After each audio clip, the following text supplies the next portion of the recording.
In the previous lesson, we learned that we need to establish a 3 minutes a day tracking boundary if we want our money lives to flourish. In this lesson, we want to add another boundary, the bucket boundary. If followed, the bucket boundary will equip you to enjoy your money life with Jesus even more. My favorite restaurant is In-N-Out. I love their fries, and I enjoy watching them put potatoes in their potato smashing machine. Given that this machine will eventually need to be replaced, it would be smart for the owner of In-N-Out restaurant to begin to save for the replacement of that machine the moment it's put into use. It would shut down the whole store if their potato smashing machine broke down and they didn't have enough money to replace it.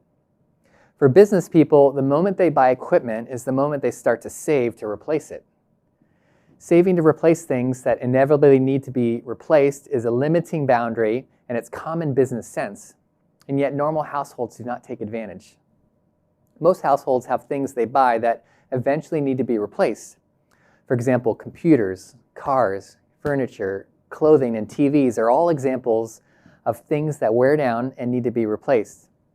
However, for most households, these are irregular expenses that no one includes in their spending plan.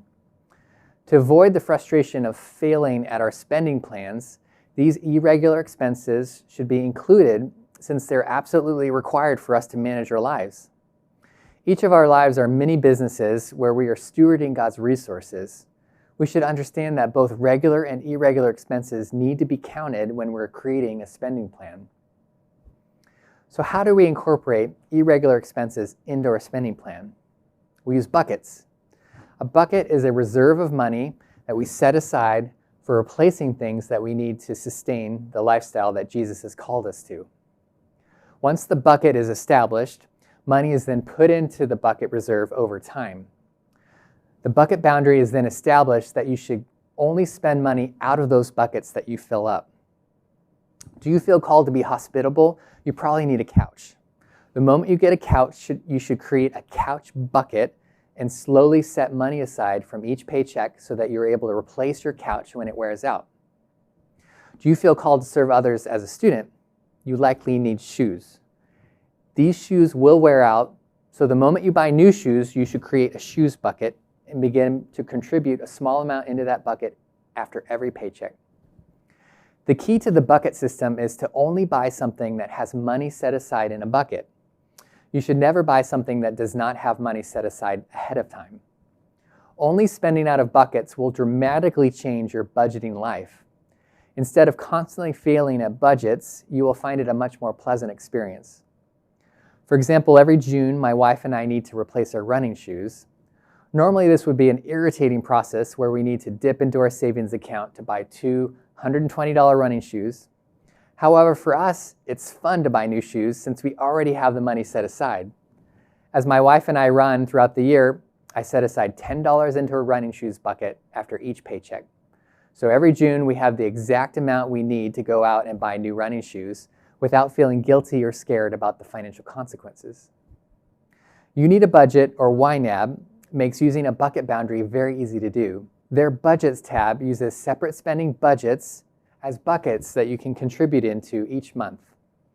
Other money programs look similar, but their buckets do not have balances that carry over into the next month, so I do not recommend them. Including both regular and irregular expenses in a spending plan can be a spiritual experience. You get to fully reckon with the Lord about how much your lifestyle costs. It's a lovely experience to bring your full lifestyle before Him and ask for His guidance, wisdom, and direction. It also helps you never spend more than you earn, which keeps you free of debts that would cause you to become enslaved to another party. One last story. The moment the Apple Watch came out, it took me 1 year before I got one. I prayed with the Lord about whether I should change my lifestyle by buying an Apple Watch. It was going to cost $400 for me to buy.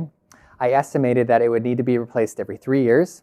And so this would mean my monthly cost of living was going to go up by about $11 a month as I saved for replacing it in a new Apple Watch bucket. My first consideration was whether I had extra $11 a month to spare in my spending plan. But the other more important consideration was asking the Lord for wisdom and guidance about how to best spend and use His resources for His glory. While I don't know for sure whether it's God's will for me to have my Apple Watch, I love taking serious my role as steward of His money and involving Him in every financial decision I make. By doing this, I draw near and near to my Lord, Jesus Christ. So go out, create a spending plan with buckets, and you should enjoy your spending plan much more as you fully include the cost of your lifestyle and work with Jesus on how best to serve Him.